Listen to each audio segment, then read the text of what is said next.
warahmatullahi wabarakatuh. Para sahabat semua yang dirahmati Allah. Kita bersyukur pada Allah dan kita lanjutkan pembelajaran kita Sukses, Husnul Khotimah dan Surga seri ke-10.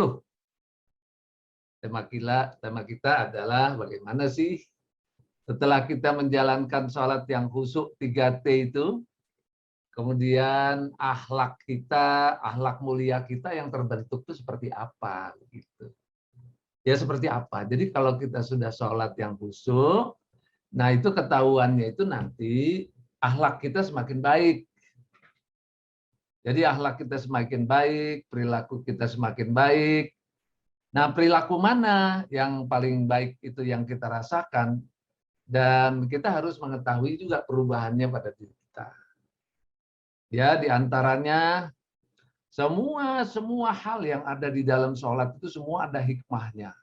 Semua ada filosofi pembelajarannya. Semua ada maknanya. Semua ada pendidikannya untuk kita. Semua ada itu. Ya, baik bacaannya, baik gerakannya, baik penghayatannya, baik makna-maknanya, semua mengandung hikmah pelajaran untuk diri kita dalam rangka membangun akhlak mulia. Nah, jadi para sahabat semua nanti setelah kita merasa sholat kita sudah khusyuk, sudah bagus, nah kita lihat dari pelajaran sholat khusyuk itu apa sih yang kita rasakan hikmahnya untuk kita. Ya, karena itu hari ini kita insya Allah pada seri ke-10 ini antara hubungan kita, sholat kita dengan akhlak kita seperti apa. Nah, kita perhatikan slide yang berikut ini. Nah, ini kita lihat bagaimana hubungannya antara sholat yang khusyuk dengan metode 3T dengan akhlak pada diri kita. Jadi tentunya dia akhlaknya lebih baik dan jauh lebih baik begitu. Ya, jauh lebih baik. Dan kenapa begitu? Karena memang di dalam sholat khusyuk metode 3T ini ada pendidikan, ada hikmah, ada karakter yang terbentuk. Nah, jadi para sahabat semua melihat nanti setelah kita latihan sholat khusyuk, kita perilaku kita seperti apa. Ini salah satu contoh, atau kita sebut sebagian contohnya.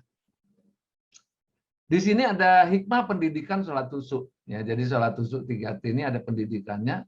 Nah, kita dengan sholat khusyuk 3T ini kita akan dididik, diri kita ini akan dididik. Ya, dididik dengan sholat itu. Jadi sholat itu sebagai unsur pendidikan bagi kita. Nah, kita waktu sholat diperintahkan oleh Allah agar kita niat yang ikhlas. Lillahi ta'ala. Ya, sholat yang ikhlas, lillahi ta'ala. Datang lagi waktu sholat, kita ikhlas, lillahi ta'ala. Datang lagi kita niat ikhlas, lillahi ta'ala. 5 kali sehari semalam terus seperti itu kita niatkan untuk lillahi ta'ala. Untuk sholatnya karena Allah.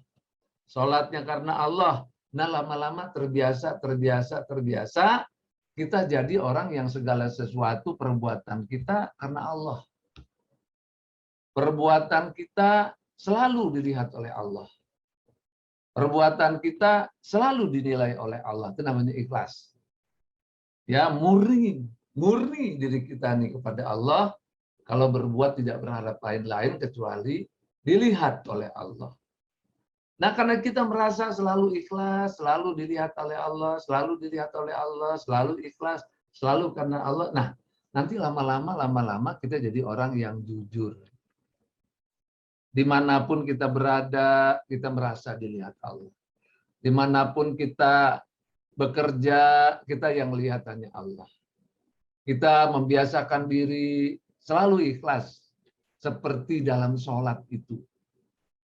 Ya, jadi seperti dalam sholat itu, kehidupan sehari-hari kita. Kita jujur, kita benar bertindak, karena kita orang beriman yang sholatnya khusyuk, karena selalu menghayati menghayati, kita niatnya karena Allah, kita ikhlas menghayati, niat karena Allah, kita ikhlas. Nah, ikhlas itu terus terbangun dalam diri kita, mengakibatkan karakter yang terbentuk, kita selalu merasa dilihat Allah, selalu bertindak benar. Nah, karena itulah kita sebut dengan jujur dan benar. Nah, ini niat, pengaruhnya niat ke situ perginya. Nah, kemudian kita disuruh baca-bacaan. Ada Bismillah, ada Al-Fatihah, ada Alhamdulillah, ada surat-surat, ada Sami Allah. Banyak semua dalam surat ada bacaan. Nah, bacaan-bacaan itu dalam bahasa Arab. Ya, dalam bahasa Arab yang kita diwajibkan mengerti tuh apa yang kita ucapkan. Ada artinya, ada maknanya. Karena itu di samping kita bergerak lidah, bergerak badan, kita juga mesti betul-betul pikirannya juga bekerja. Kita tahu arti dan maknanya, kita disuruh belajar. Jadi kita belajar, bacaan, belajar, arti makna, belajar, cara membaca, belajar, itu dididik untuk selalu belajar hidup ini. Dididik untuk senang belajar. Jadi pendidikan sholat itu memang mendidik kita untuk belajar. Maka di Al-Quran juga Iqra. Ya, Iqra itu belajarlah, lihatlah, bacalah, renungkanlah. Nah, itu kalau Iqra di dalam Al-Quran. Nah, karena itu juga kita sholat suruh baca. Bacaan itu belajar. Nah, kemudian kita di dalam sholat itu kita berdoa. Ya, sholat itu berdoa, tapi berdoanya itu bergerak. Ruku berdoa, sujud berdoa, berdiri berdoa, duduk berdoa. Nah, itu sepanjang gerakan-gerakan itu isinya doa semua. Nah, jadi kita doa dan bekerja, doa dan bergerak itu menjadi satu. Jadi pada saat di kehidupan sehari-hari, kita orang suka sekali bergerak. Kita orang suka sekali bekerja.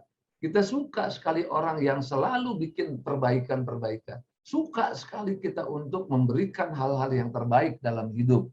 Nah, di dalamnya situ juga kita selalu niat yang ikhlas, kita berdoa memuliakan Allah, dan kita bergantung kepada Allah, dan kita memohon pertolongan Allah. Jadi bareng-bareng tuh antara kerja dan doa. Nah, ini diajarin sama Quran. Jadi nanti dalam kehidupan sehari-hari, setiap saat kita selalu berdoa. Kita setiap selalu berdoa, selalu bergantung pada Allah. Karena kita hidup, bekerja, dan berdoa bersamaan. Nah, itu ajarannya. Jadi orangnya rajin juga, doanya rajin juga. Nah, kemudian kita disuruh juga berwudu. Wudu itu membersihkan diri, membersihkan pikiran, membersihkan tangan, membersihkan apa semua. Nah, bersih. Nah, maksudnya berwudu itu adalah supaya dalam kehidupan sehari-hari kita bersih. Ya, bersih jasadnya pertama kali. Bersih pakaiannya, bersih pikirannya, bersih hatinya, bersih jiwanya, bersih perilakunya, bersih hartanya, semua bersih. Nah, akhirnya orang-orang yang sholat itu dilatih untuk bersih terus-menerus yang dilambangkan dalam berwudu. Nah, kemudian sholat ini ada waktunya. Ada sholat duhur waktunya ini, sholat asar waktunya ini, sholat maghrib waktunya ini, dan sebagainya. Itu, nah ada waktu itu. Jadi kita kalau jam sekian kita harus begini, jam sekian harus begini, jam sekian harus begini, jam sekian harus begini. Kita supaya bisa mengatur waktu. Sehingga kita selalu disiplin memanfaatkan waktu sebaik mungkin. Nah, ini para sahabat sekalian. Jadi orang-orang yang sholat itu luar biasa dia. Ya, dia disiplin, dia bersih, dia doanya juga bersatu, dia suka belajar, dia jujur dan benar. Nah, ini karena kita dididik oleh sholat itu. Jadi waktu kita buat, kita harus pintar mempergunakan waktu, kita harus disiplin mempergunakan waktu, pintar-pintar kita membagi-bagi waktu. Ini pendidikan dalam sholat. Nah, kemudian di akhir sholat itu ada yang namanya salam. Assalamualaikum warahmatullahi wabarakatuh. Assalamualaikum warahmatullahi wabarakatuh. Artinya apa?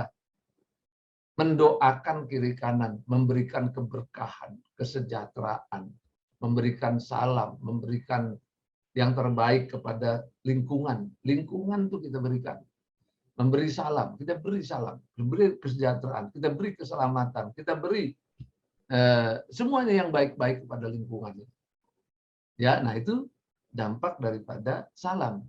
Jadi salam itu akhirnya kita tiap harinya tuh gemar memberi kepada lingkungan, gemar menolong orang lain, gemar memperbaiki kehidupan, gemar kita membagus-baguskan kehidupan, dan kita gemar untuk tidak merusak.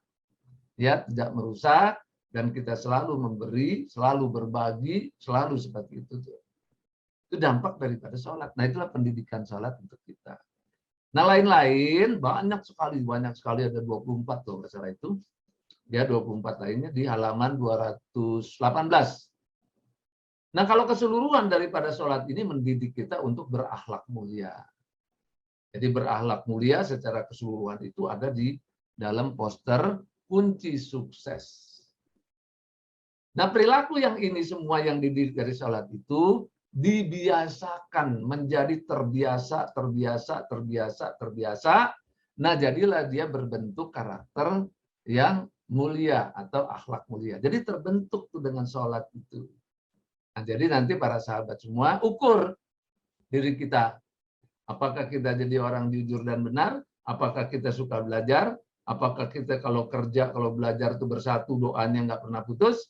Apakah kita selalu menjadi orang yang bersih lahir batin, begitu? Kemudian apakah kita orang bisa membagi waktu dan disiplin? Apakah kita suka memberi, menolong, memberi kepada lingkungan yang lebih baik? Nah, itulah dia karakter yang terbentuk karena sholat. Nah, selanjutnya ada lebih banyak lagi akan terbentuk. Ya, ini tentang karakter yang terbentuk karena sholat. Jadi sholat khusus 3T membentuk akhlak. Nah, itulah contohnya, dan ini menjadi kontrol pada diri kita pada saat kita melakukan sholat. Apakah sholat kita sudah berdampak pada kehidupan? Apakah sholat kita sudah membangun akhlak? Nah, disitulah kita harus mengontrol diri, memperbaiki sholat yang akhirnya memperbaiki akhlak. Assalamualaikum warahmatullahi wabarakatuh.